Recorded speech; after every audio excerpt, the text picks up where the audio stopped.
Ça va?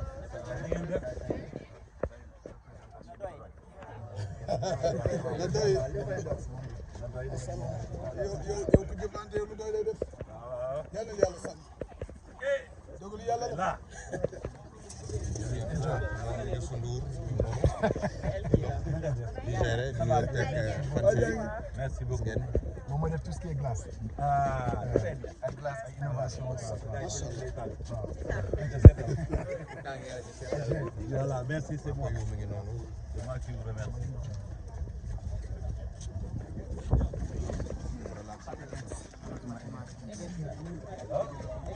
ça va bien bien ah bon ah oui merci beaucoup jox la caakiri nga lekk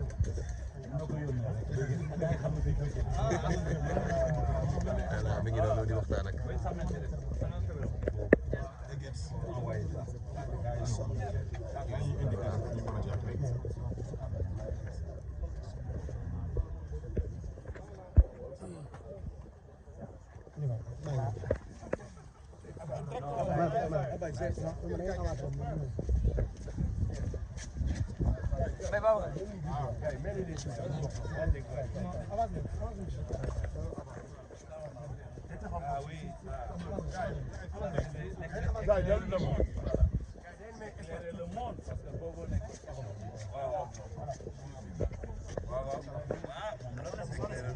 Madame,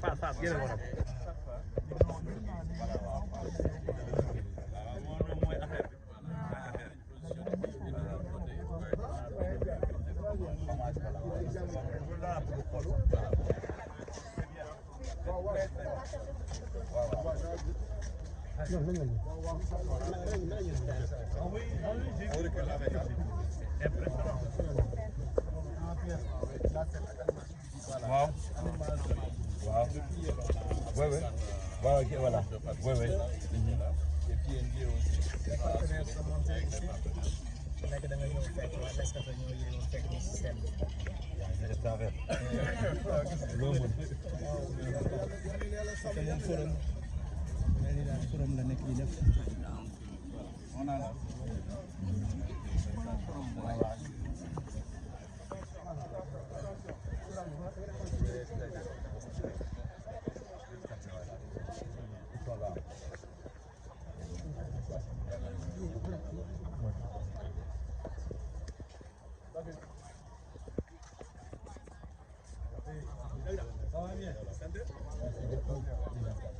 Moom ay partenaires traditionnels ngeen ci Grand Bar bi macha allah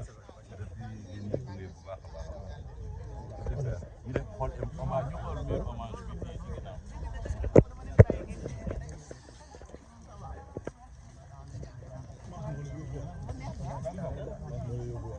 moo yóbbuwaat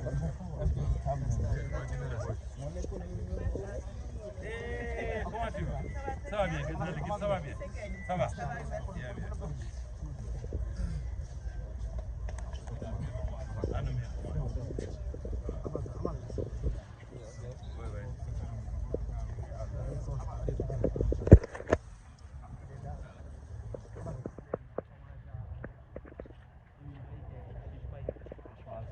C'est des étoiles qu'on ne peut pas oublier. Ah, voilà.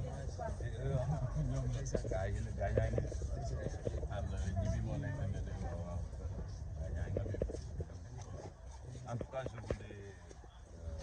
d'abord vous féliciter. Ku yokkul da nga wàññi. Ku yokku rek da nga wàññi. Te bi ngeen ñëwee waaye Ramadan boobu ngeen ñëwee indi ngeen loo xam ne mën nañu ne village bi dafa am solo gën na jox valeur Grand Bar bi vraiment bravo, tous mes encouragements. Contenir nit ñi mais surtout que mu am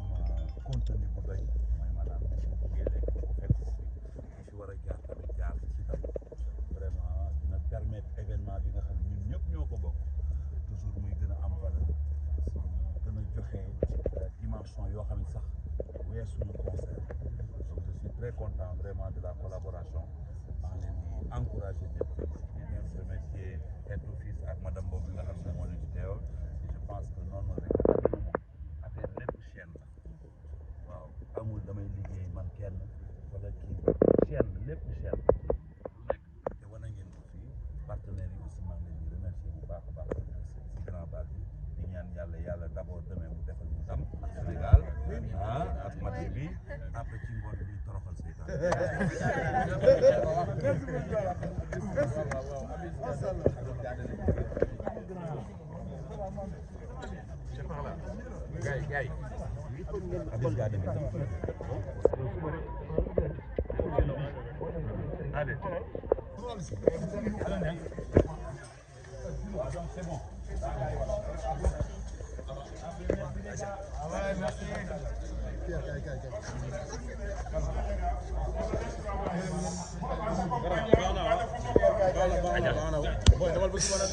pour seen événement dox ñii dañuy créer loo xam ne sax amut pour seen événement dox Youssou Ndour at ba at lay woote ren mi ngi woote waat fi nga xam ne moo di Dakar Arena ñëpp naan les temps sont durs Youssou Ndour ren boo defoon ndànk mu dégg fiasco du feeñ mais ba nii man gis naa koo xam ne billet bi jar 20 000 mën na ko jëndee 40 000 wala 50 000 man gis naa ko man koo xam ne billet bi 20 000 lay jar mais moom pare na bu jëndee ko 40 000 wala 50 000 yaa ngi dégg léegi nag Youssou Ndour bu demee ba toll foofu ci réew mi nit ñu naan dëkk bi amul xaalis ñu jógee ci fête excusez-moi artistes yi nga xam ne ñoo nekk ci réew mi ñoo war a roy ci loolu noonu Youssou Ndour Youssou créé wul buzz créé wul dara ba pare xam nga lu ma neex ci Youssou Ndour événement amul détail amul coow quoi man professionnalisme bi nekk ci Youssou Ndour bëgg naa mu nekk ci artistes yëpp du ma lim tay kenn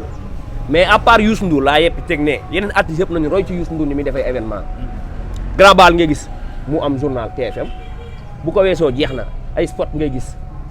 wala ay affiches yu muy taf ci Ndakaaru Ndiaye Jal Diop pare na ci créé wul buzz newul ni diw moo wax nangam sama jabar moo fi wax nangam pour jaay événement am amut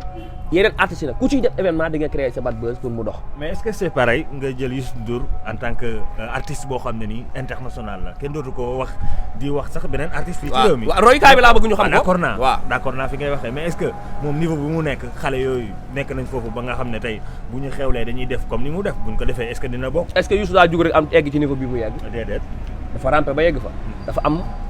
lu ñuy wax naan hygiène de vie bu mu créé boppam Youssou am je tiens à rappeler Sénégalais kenn Youssou bi muy démarré tak la nii mu nekk nii la démarré c'est-à-dire ni mu professionnalisé ni amee professionnalisme nii ni mu amee hygiène de vie bu mu am nii loolu laa wax ne ko artistes yi roy artistes yëpp artistes yi nga xam ne ñoo nekk ci ginnaaw moom Youssou Ndour nañu roy loolu ci moom noonu artistes yi Vito nañu waxante dëgg rek hygiène de vie bi Youssou am professionnalisme bi Youssou am nekkagul ci ñoom exemple bu ndaw laa lay jox grand bal da ngaa mës a gis benn baatarakat bu siiw boo xam ci réew mi mu dem grand bal Youssou Ndour yëg ci seen ba di ko baatare Youssou il est professionnel respecté na ay nit yi dagg seen i ticket ba nit jaaññaa du jógee fee daggee ko yor benn 100 000 am yëg ci seen Youssou Ndour pour may sa bopp importance di naan yaa ngi baatare Youssou Ndour musul am Youssou Ndour musul ñu may importance boobu noonu loolu mooy professionnalisme mais artiste dañuy am événement benn jaaññaar daggee koo fee yéegal benn 200 000 ci kaw seen bi baatere boppam defal communication boobu yow artiste bi nga nangu loolu noonu musuma gis Youssou Ndour def loolu te grand bal xam nga ni baatalekat yëpp yëg nga ni pour mu toll nii bu ñu sañoon yor 2 millions ci kaw seen Youssou Ndour xam nga loolu duñ ko def te ñu ngi koy reewe xam nga duñ ko def ñemewuñu Youssou Ndour ba koy def parce que Youssou moo professionnel Youssou moo am hygiène de vie boobu noonu ba nga xam ni nit yabu ko bay ñëw ci kaw seenam naan yaa ngi baatare te pourtant baatalekat yooyu noonu yëpp ñu ngi reewe yéeg ci tey suba grand bal baatare Youssou Ndour mais amul mais professionnalisme bi nekk ci kaw seenu Youssou Ndour laa ne artiste yi jàngee loolu ci moom est-ce que Youssou Ndour da ngay gis chaque jour fecckat yi yéeg ci kaw scène bi wala nekk ci kanamu scène bi loolu lu Youssou Ndour inculqué leen la est-ce que da ngay gis ci kaw scène bi aussi trop de càmbar wala ci biir musique bi maa ngi woo diw maa ngi nanga maam yu amateur yooyu noonu est-ce que da nga koy dégg ci concert Youssou Ndour wala ci grand bal Youssou Ndour maam dama bëgg artiste ñuy am lecture di xool scène bi di jàng Youssou Ndour ni muy defee spectacle ni mu koy defee ak ñoom ni ñu koy defee du benn mais pourquoi pas ñoom ñu essayer di def loolu jëm professionnaliser yëf yi bañ ku daggee koo nee rek ñëw dugg ku jaaree fere rek ñëw dugg wala ku ñëw rek bëf Youssou kum invité wul amoo sañ-sañu dagg sa duggee sa kër ñëw ne yaa ngi yéeg ci kaw scène bi mais fii dañ koy gis artiste day def concert am benn njaañaa jógee fere ne xaama dem bëf yéeg dem bëf loolu du professionnalisme daaw bi Wally ñëwee loolu ay sur invitation la woon papaam xamoon na ni Youssou xamoon na ni Wally dina ñëw après Wally ñëw na te et puis sénégalais yi dañ ko doon xaar à l'unanimité Wally ñëw ci kaw scène Youssou Ndour te gis nga ni mu defee woon buzz beneen bi côté communication mooy yéen li ngeen di def nii média en ligne bi presse en ligne bi Youssou Ndour saa yu xewlee ma ne yéen bu ko neexoon mu ne yéen ay li ngeen yor lu ndaw la ci moom wax dëgg yàlla nag bu ko neexee ne lu ndaw la ci yéen ci moom ci yéen xam nga am na média am télé am rajo am site internet am ay support yu mën a communiquer mais teewul yéen da leen wax kaay leen ci bés bi yéen ñëpp lay jox ay accréditation ngeen liggéey ci donc loolu aussi na ci yeneen artistes yëpp roy ci Youssou Madjiguène Ndour mais daal vidéo man daal fi may accentuer woo ci communication interview bi moom mooy artistes yi nañu gën a jël ci Youssou Ndour li muy def ñoom ñu koy def acte bi nañ commencé acte bi te bàyyi moom mooy suñu royukaay royukaay bi da nga koy il faut nga koy commencé di wone deful li muy def quoi. am na koo xam ne daal dëgg yàlla man gis naa ni mi ngi koy def il est tellement professionnel muy kan Pape Diouf liggéey nañ événement am bii passé Opal liggéey nañ aussi dîner de gala bi mu doon def bërki dem 31 décembre hôtel Azalaï mais gis naa ci moom Youssou Ndour bu sotti ci professionnalisme bu sotti waaye non Pape c'est un Youssou Ndour ci waaw non ci liggéey il est professionnel parce que liggéey naa ak moom Pape moom voilà moom c'est un Youssou Ndour ci côté professionnalisme mais Sénégal nag jaan dagguma la. waaw buñ ne Youssou Ndour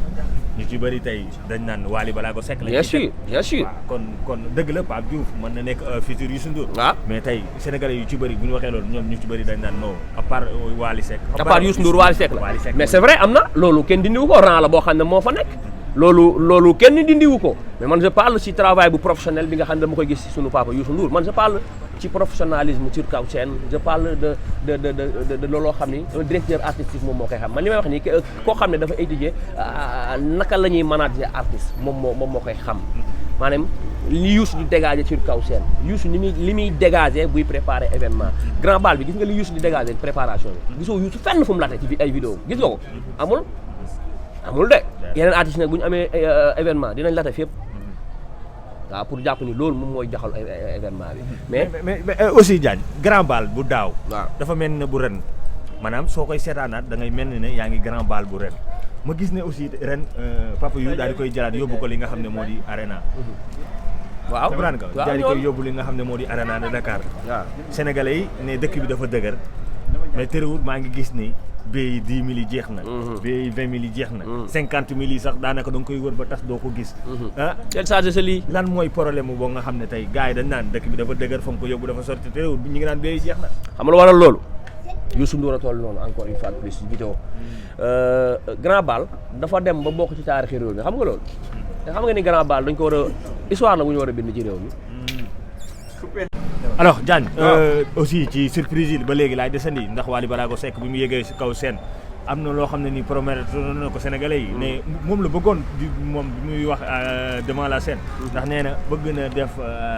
Addis Arena la wax non i arena bëgg na ko ànd ak ki nga xam ne moo di Papa Youssou waaye depuis lors def na at gisuñ ci benn résultat naka nga gisee boobu loolu noonu ak naka nga ko jàngatee waaw mais loolu bi mu ko waxee ci kaw scène bi nag sénégalais yu bëri ñu ngi doon xaar loolu noonu am c'est vrai proposition la boo xam ne Wally proposé woon na ko te bi mu ko proposé public bi yëpp dañ ko adapté wu nangu ne loolu lu ñuy xaar mais yaa ngi imaginer sur scène même scène Youssou Ndour Wally Seck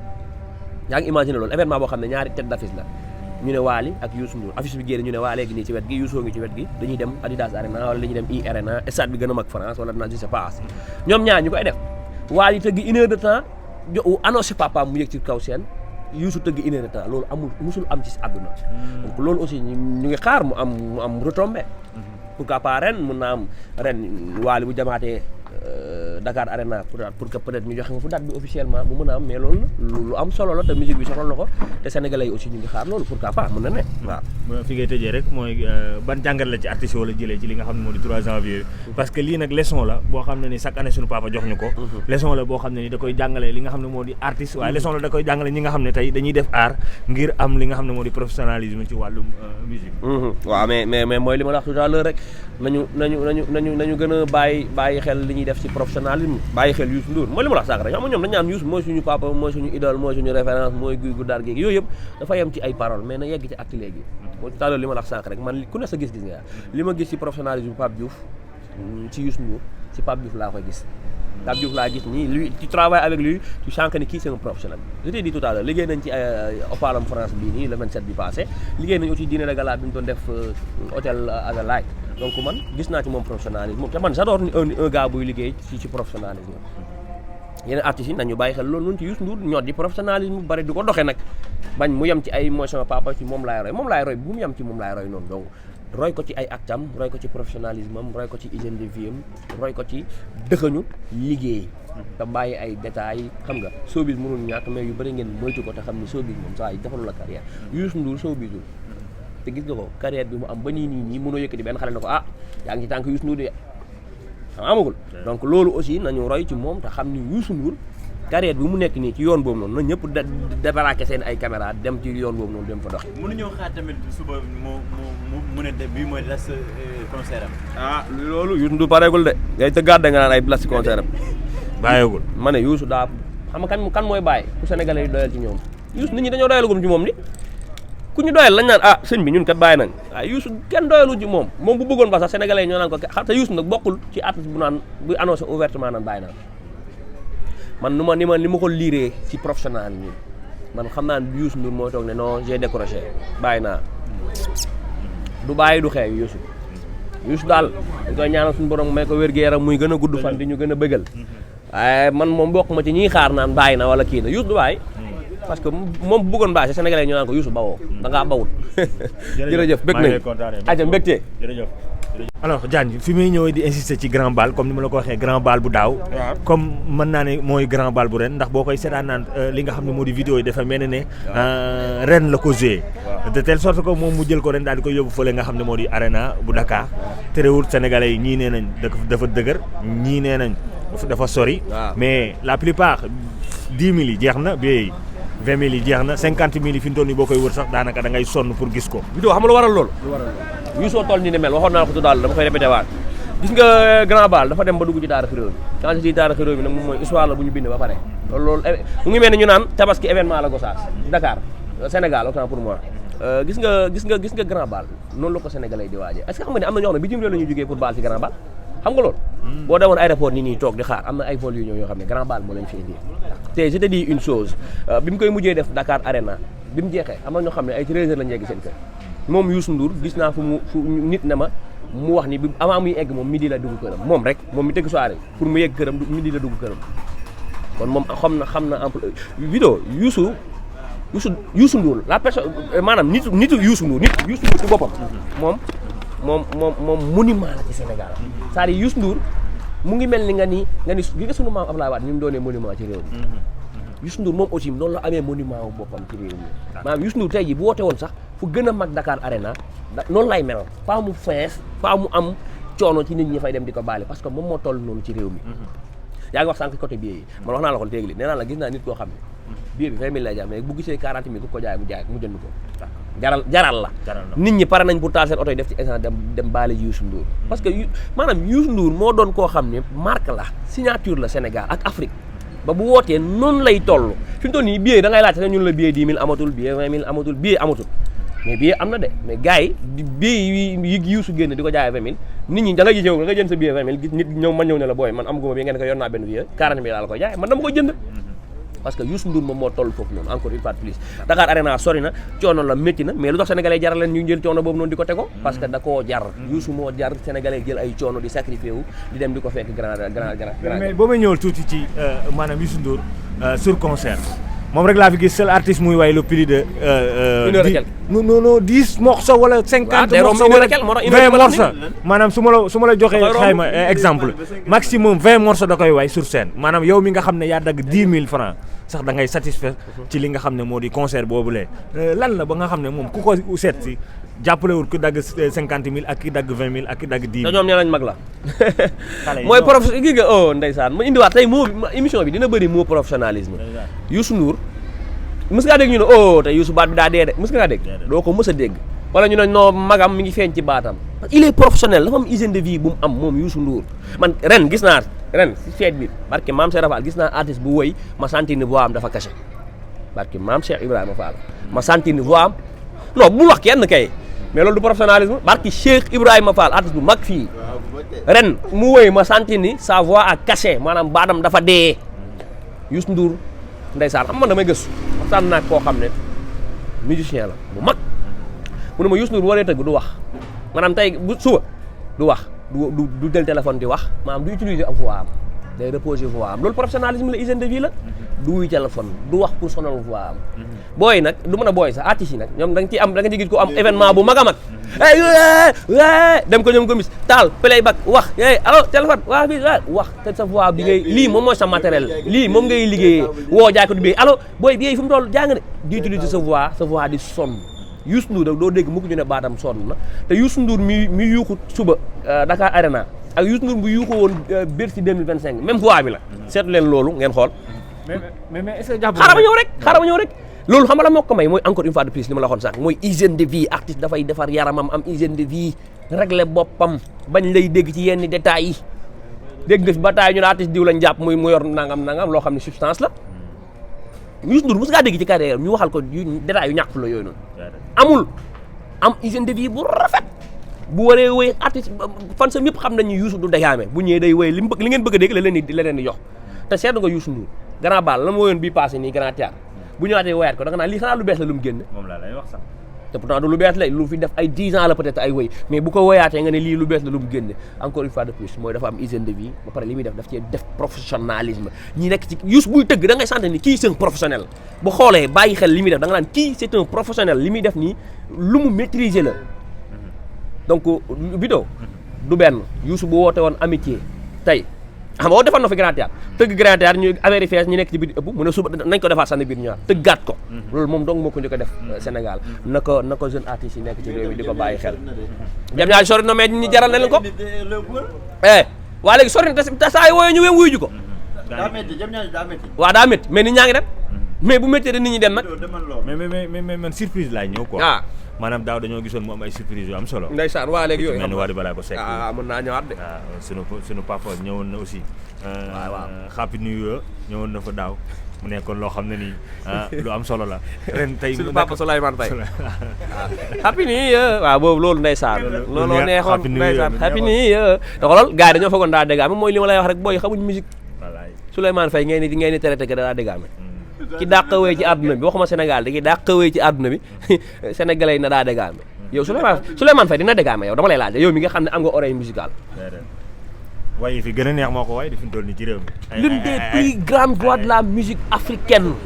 yéeg ci seen Youssou Ndour ne ko Happy New Year mais Happy New Year bu looy ree Happy New Year bi bu yéen dafa waasi lan la woon 3 janvier la woon ñu ngi ci année bu bees am na droit souhaité ko Happy New Year dégaamewul benn yoon ñu xam musique xam nañ jaañ ñaar mii li muy wax dëgg la Happy New Year boobu noonu ci gaam la ko teg dégaamewut ñi xamul ñoom ñoo ñëw naan daa ak dégaamewut paa bi moo njëkk a toog télé ne ñun suñu musique Sénégal fii la fii loolu booy xamuñu ko de artistes yi musique nii mënuñ laa wax ñun suñu musique fan la nekk paa bi moo doog TFM ne musique Sénégal fii la nekk fii ñun fii la ñu musique loolu ku xam gaam moom moo koy wax kon sunu papa jooju moom it ñu ngi koy xaalaat ren mu ñëwaat mayaat ñu Happy New Year waaw suñu papa Souleymane Faye ñu ngi xaar sa Happy New Year parce que daaw nag wax dëgg yàlla Wally ñëw na ñëpp ñëw nañu waxay buzz ba yàq ñoloon nag waaw bi daaw moom bi mu jeexee moom réseaux sociaux yeeg site internet yeeg yëpp Happy New Year bi la doon bëgg a rey donc ñu ngi koy xaar lan ngay tëjee ci artistes yi nga xam ne ñoo nekk fii di bëgg a roy ki nga xam ne mooy di Youssou Ndour tey